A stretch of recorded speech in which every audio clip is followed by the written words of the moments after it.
Hi, everybody. Happy Moan Day. And today we're going to talk about the psychology behind all my doctors and the doctors that I've worked with. And understanding giving value is always your best go to before trying to get past that gatekeeper.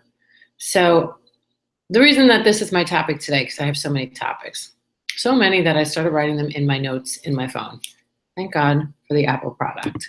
Oh, there's my logo. Wait for it. My SF logo. Anywho, so I was virtually introduced to a new IT guy area, and an IT guy or gal is always a great collaborative partner for the Dr. Whisperer company, because when I go in and I start assessing what's happening within the practice, I usually find out there's some computer issues, HIPAA compliance, yada, yada. So this is a call that I gladly take because I haven't really found a lot of really great IT companies to refer business to. So I sometimes stay away from it because I need the best to refer to my clients, people that are going to give my clients a lot of value. All right, so the phone call, of course, I knew the point of the phone call and connecting this person to me because I can get them in, right? I'm an easy referral source. I have the trust of the physicians, and they know I would never send anybody that wasn't really great.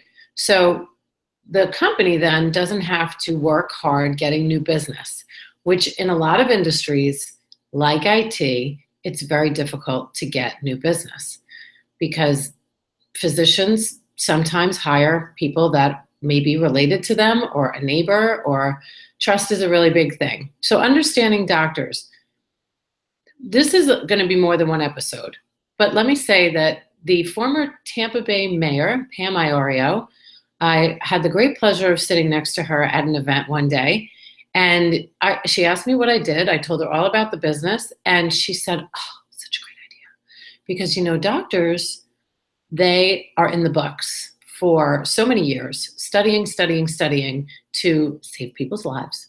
And then, they graduate, they do their residency, and then all of a sudden, so they're not out socially all that much now. This is a generalization. Please don't take offense if you're like a social butterfly doctor.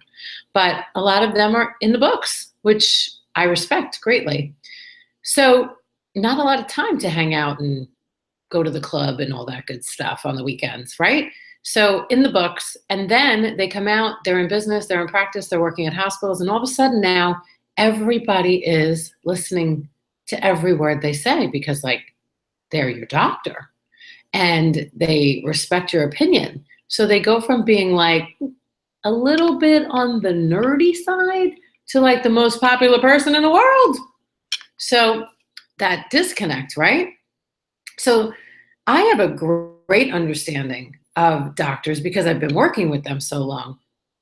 The most creative, some of the most entrepreneurial, they usually all have these really diverse hobbies. I talked to my first client on the phone tonight on the way home because we still have a great relationship. And, she rides bikes and she's like Olympic type person. Yeah.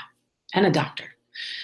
So they're so talented in so many ways. But I got to say, if you want to get past the gatekeeper, just turn this Google Hangout live stream off and get the book, Never Eat Alone. Just go get it.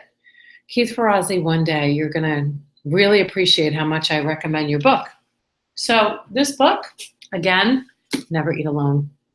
Please do yourself a favor and go to the chapter that says Managing the Gatekeeper. That is the chapter.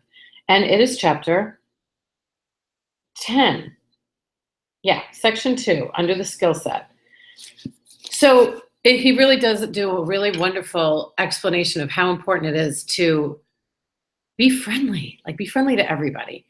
And I gave a girl advice the other day. She wanted to know, she's going to fly to Manhattan to get a doctor's opinion because she's really been suffering from something severely. So she's going to fly from Tampa Bay to Manhattan, stay the night at the plaza, and hope to God that this doctor and the office treats her really well. So I'm like, I felt panic. I'm like, okay, before you get on an airplane and you spend all this time and money going there, call the office and ask if you can speak to the physician for 4.5 minutes.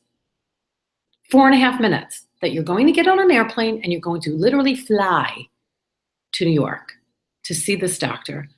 Please, I couldn't even take it if I found out that it wasn't a great experience for her. And I don't know this doctor. So she took my advice. She did exactly that. They said yes, because who's going to say no to 4.5 minutes?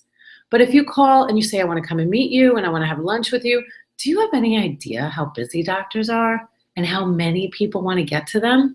So you're going to have to be a little more creative, everybody. Give them value. Now, I was an administrator and the gatekeeper for a very long time here in Florida and in New York. Not one time did somebody call me and say, hey, listen, I just need 4.5 minutes of your time and I'm going to bring you your absolute favorite Starbucks coffee.